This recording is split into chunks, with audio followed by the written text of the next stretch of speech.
પૂર્ણાગાર સેતુ હવે એક નવા શિખર ઉપર જવા જઈ રહ્યું છે. એમના મેમ્બરને ખાસ ધ્યાન રાખવાનું છે. કોઈ પણ જૂનો માલ સર્ટિફિકેટમાં લખ્યા વગર લેવાનો નથી. ખાસ ધ્યાન રાખજો.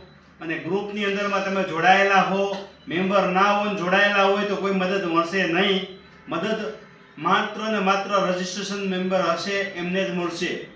કોઈ પણ લેતી દેતી કરો, ભારત સરકારના નિયમ મુજબ, ભારત સુર્ણગારના નિયમ મુજબ લેતી દેતી કરજો. કોઈ પણ અમારી કમિટીમાં હોય, અમારી ટીમમાં હોય, આડાઅવરી કોઈ પણ ગેરરીતે ચાલતા હોય તો બી અમને જણાવજો.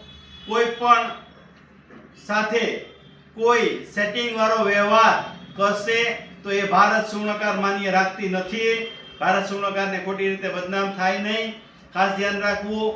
આપણે પેલા ટોટલી સરકારી ડિપાર્ટમેન્ટની અંદરમાં આપણે સરકારી નિયમ મુજબ આપણે લેતા ન હોઈએ, ન લઈએ અને પછી તમે એમ કહો કે સંસ્થા મદદ કરશે તો કરશે નહીં. ખાસ ધ્યાન રાખજો ભાઈઓ. ખાસ ચેતવણી છે.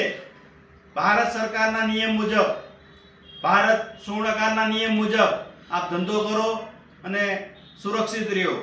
પછી તમે પાછળથી એવું કહેશો કે આ અમે તમારી યારે જોડાયેલા હતા 10 વર્ષ પહેલા, 5 વર્ષ પહેલાની વેલિડિટી પૂરી થઈ ગઈ છે કાર્ડની, તમે બુક વાપરતા નથી અને પછી તમે કહો કાયમીનો ગ્રાહક હતો, તેવું નહીં ચાલે.